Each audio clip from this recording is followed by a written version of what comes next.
당연히 지역의 이제 기초의원, 정치를 하는 분들은 공익 활동을 위해서 활동을 하고 있다고 보고요. 어쨌든 더 나은 사회를 만들기 위해서 선한 영향력을 끼치는 사람들, 이런 사람을 공익 활동가라고 할 수 있을 것 같습니다. 근데 이제 옛날엔 저희가 생각을 해봤을 때에도 그냥 어떤 옛날에는 시민단체에서 활동하는 분, 이런 분들을 활동가 이렇게만 봤던 것 같아요. 근데 이제 시대가 변하면서 굉장히 다양한 분야로 이렇게 사회에서 이제 여러 가지 문제들이 발생을 하는데 이제 그런 문제들을 해결하기 위해서 공익적인 활동을 하는 용어로 좀 바뀐 것 같습니다. 그래서 좀 더 확대됐다고 이렇게 저는 공익활동가의 영역이 굉장히 이렇게 확대됐다고 지금 보고 있거든요. 그런 분들을 우리 사회 소금 같은 분들이죠. 옛날이나 지금이나 그건 마찬가지인데 개인에서부터 단체까지 훨씬 공익활동의 범위나 이런 게 넓어졌다라는 생각입니다. 일단 이제 이 조례라고 하는 게 위에 저희가 상위법에 따라서 또 조례가 제정이 되는 또 한계가 있는데 아직 이제 상위법으로는 만들어졌지 않았고 광역단체인 서울시에서 시민사회 활성화 공익활동 증진을 위한 조례가 제정이 돼서 사실 우리가 오늘 앉아있는 이 NPO 지원센터도 이렇게 설립이 되고 했던 근거가 됐습니다. 보통은 서울시에 이제 그런 조례가 있으면 대부분 자치구는 그 서울시 조례에 또 근거해서 각 자치구에 그 조례들을 제정을 하는데 그럴 때는 특히나 이제 지역구만의 좀 특성이 담긴 그런 조례가 만들어져야 된다 이런 생각이 듭니다. 그리고 사실은 제가 이제 의원으로서 3선 이렇게 하면서 보면 조례라고 하는 게 만들어졌다고 해서 모든 게 이루어지는 거는 전혀 아니더라고요. 이렇게 법적인 건 어떻게 보면 사후적인 거고 그렇지만 그럼에도 불구하고 좀 우리가 이 건강한 시민사회를 유지하기 위한 최소한의 이런 장치로서 저는 제도는 필요하다 이런 생각이 들고요. 그런데 그게 형식적이 아니라 좀 살아있는 조례로서 작동하기 위해서는 이 조례 제정 과정이 굉장히 중요한 것 같습니다. 그래서 그냥 이렇게 딱 조례 하나 제정하는 건 어렵지는 않아요. 그냥 만들면은 의회에서 입법권을 가지고 제정을 할 수 있지만 그게 아까 우리 홍지연 우리 분도 말씀하신 것처럼 공무원들이 아무런 이해가 없고 시민분들이 인식 변화가 전혀 없고 의회에서의 그런 별로 협조가 없고 이렇다고 한다면 조례는 제정됐지만 그게 작동되는 거에 있어서는 아무런 효과가 없다 이렇게 보거든요. 그래서 저는 이제 이 공익활동 지원 조례가 우리 도봉구에 필요한데 그 필요한 이유로는 그런 조례 제정 과정을 통해서 공론화하고 지역에서 그다음에 시민들에게 이런 공익활동의 중요성과 우리 사회를 건강하기 위해서 필요한 거다라는 인식 변화 이런 것들을 위해서 조례 제정이 필요하지 않나 이런 생각이 듭니다. 그래서 행정과 의회와 또 시민사회가 함께 만들어가는 조례로서의 이 조례를 제정할 필요가 있다 이런 생각이 들고 그다음에 이제 그 내용 안에도 우리 도봉구만의 특성이 좀 담겨야 된다. 이런 기본 기획 안에도 아까 이렇게 좋은 말씀들을 해주셨던 거를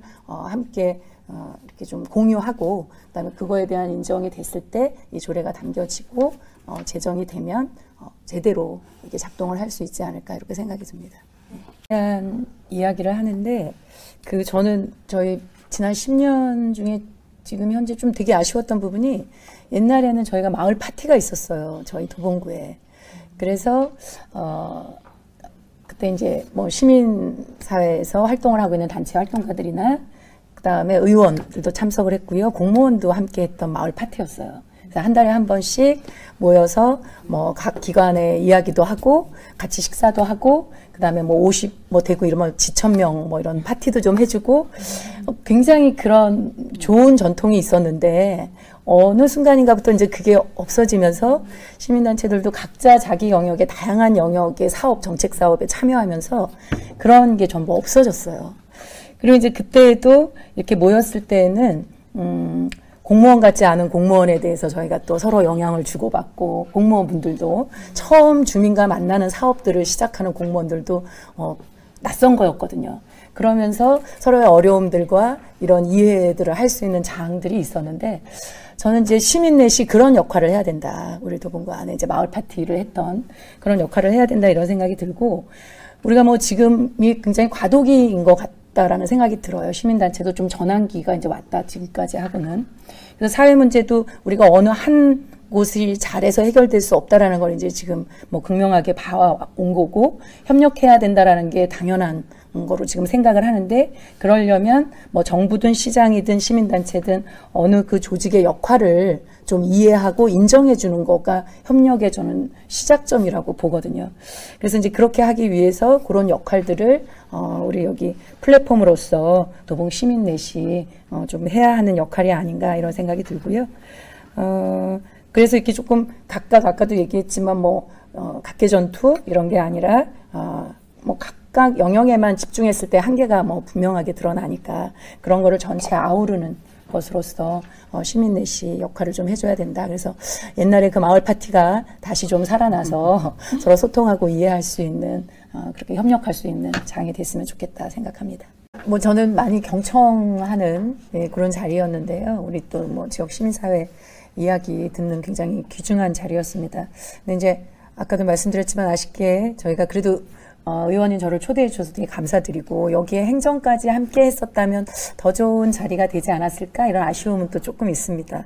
아까 말씀드렸던 것처럼 협력은 각 조직의 역할을 서로 이해하고 또 인정해 주는 거에서부터 저는 출발한다고 보는데, 아직 그 지난 10년간 그런 노력을 해왔음에도 앞으로 조금 더 과제는 남아있다 이런 생각이 드네요. 그래도 오늘 이런 자리를 통해서 이게 더 많은 단위들하고 이해할 수 있는 자리가 될 수 있을 것 같아서 되게 뭐 좋았다 이렇게 말씀을 드리고요. 그 다음에 이제 세대별로 또 이렇게 생각하는 바를 오늘 들어서 우리 홍지원 선생님한테 그런 부분도 또 깊이 우리가 뭐 의회 안에서도 논의하고 좀 담아낼 필요들이 있겠구나. 그래서 오늘 또 좋은 의견들을 저는 또 담아가는 자리가 됐습니다. 예, 고마웠습니다.